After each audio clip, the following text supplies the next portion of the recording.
صل على محمد يا رب صل عليه وآله.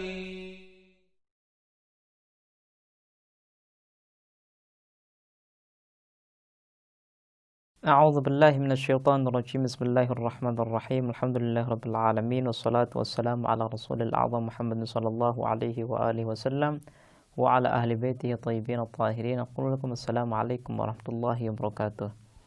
Para pemirsa dan pendengar yang dirahmati oleh Allah Subhanahu wa taala, marilah senantiasa kita bersyukur atas segala nikmat yang Allah berikan kepada kita, dan marilah kita selalu meminta kepadanya dan memohon kepadanya untuk dibimbing dan diberi hidayah supaya kita bisa menjadi hamba yang saleh. Pada kesempatan yang lalu kita telah membahas tentang isu-isu miring atau pertanyaan yang berkaitan dengan tauhid dalam penciptaan. Dan insyaallah pada kesempatan yang baik ini kita ingin menyebutkan dimensi lain daripada tauhid af'ali, yaitu tauhid dalam pengaturan. Tapi sebelum saya menyebutkan tauhid ini, saya akan menyempurnakan isu yang telah dilontarkan oleh sebagian orang terkait dengan tauhid dalam penciptaan supaya pembahasan kita yang lalu menjadi sempurna. Pertanyaan yang ketiga adalah, kalau seandainya kita meyakini bahwa Allah adalah pencipta segala sesuatu, maka hal ini berkonsekuensi bahwa manusia itu jabr. Manusia tidak memiliki ikhtiar sama sekali. Karena ketika kita berbuat, ketika kita minum, pada hakikatnya adalah ciptaan Allah, perbuatan Allah. Jadi tidak bisa kita katakan, aku itu minum, aku itu makan. Tidak bisa. Kenapa? Karena semua perbuatan kita adalah ciptaan Allah Subhanahu wa taala. Jawabannya adalah, benar bahwa seluruh ciptaan yang ada di alam semesta ini adalah hasil karya Allah Subhanahu wa taala. Tapi kita ingat bahwa konsep tauhid dalam penciptaan itu tidak berseberangan dengan hukum kausalitas. Jadi Allah Subhanahu wa taala memberikan kekuatan kepada kita untuk beraktivitas. Kita pun memiliki pengaruh, tapi pengaruh kita tidak independen. Pengaruh kita adalah pengaruh yang diberikan oleh Allah Subhanahu wa taala. Makanya ketika kita berbuat, satu sisi perbuatan ini disandarkan kepada kita, sisi yang lain disandarkan kepada Allah Subhanahu wa taala. Disandarkan kepada kita karena kita adalah pelaku yang secara langsung yang melakukan perbuatan.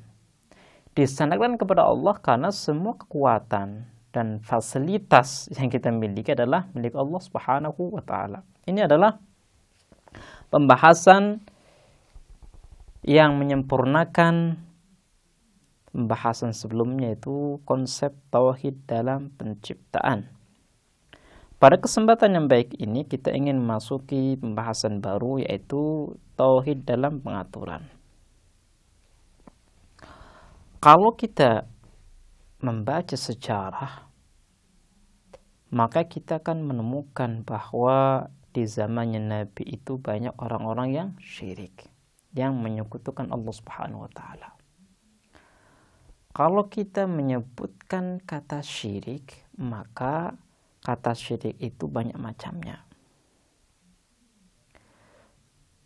Boleh jadi kata syirik ini berkaitan dengan penciptaan.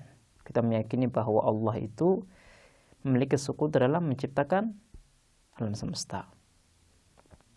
Dan boleh jadi kata syirik itu dikaitkan dengan pengaturan. Artinya ketika Allah Subhanahu wa taala sudah menciptakan, kemudian tibalah saatnya Allah mengatur. Lah ketika Allah itu mengatur, Allah itu memiliki sekutu. Dan ini yang diyakini oleh orang-orang musyrik terdahulu. Makanya Allah Subhanahu wa taala menyinggung tentang kesyirikan yang dimiliki oleh umat Rasulullah sallallahu alaihi wasallam di saat beliau berdakwah. Allah berfirman, wala in sa'altahum man khalaqas samawati wal arda la yaqulunallah.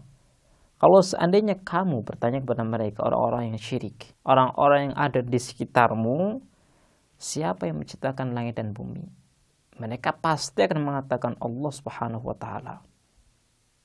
Artinya problem dan persoalan yang dihadapi oleh orang-orang jahiliyah itu bukan tauhid dalam penciptaan, karena mereka meyakini bahwa pencipta tunggal alam semesta adalah Allah Subhanahu wa taala. Hanya dalam Al-Qur'an Allah Subhanahu wa taala menegaskan dalam diri mereka terdapatnya suatu keimanan, keyakinan bahwa Allah adalah satu-satunya pencipta alam semesta. Kemudian kita ingin mencoba membahas tentang arti dan pengertian daripada pengaturan. Mengatur wujud-wujud yang ada di alam semesta. Apa artinya? Artinya adalah Allah Subhanahu wa taala menciptakan sesuatu yang ada di alam semesta. Jadi pengaturan itu masih kaitannya dengan penciptaan. Saya contohkan supaya lebih jelas. Ketika Allah Subhanahu wa taala mengatur organ tubuh kita, maka kita bisa melihat bahwa organ tubuh ini dari hari ke hari itu bertumbuh, berkembang. Yang namanya berkembang itu berarti kan ada tambahan. Yang dahulunya tidak ada, sekarang ada. Lah hal ini itu berkaitan dengan ciptaan. Makanya yang namanya pengaturan itu masuk dalam ranah penciptaan. Tapi bedanya, kalau penciptaan yang berkaitan dengan tauhid yang telah kita bahas itu, dia khususkan menciptakan sesuatu dari ketiadaan. Artinya sesuatu itu tidak ada, kemudian Allah mengadakan. Tapi pengaturan lebih mengarah kepada sesuatu yang sudah ada. Artinya sesuatu yang sudah ada dan sesuatu itu butuh kelanggengan.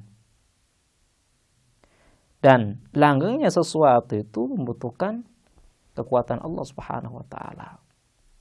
Makanya ulama-ulama teolog yang mana mereka memiliki pandangan yang benar tentang tauhid dalam pengaturan, mereka mengatakan bahwa pengaturan itu masih kaitannya dengan penciptaan. Lah kalau seandainya kita sudah meyakini bahwa pencipta tunggal adalah Allah Subhanahu wa taala, maka dengan sendirinya kita sudah mengakui bahwa pengatur tunggal adalah Allah Subhanahu wa taala.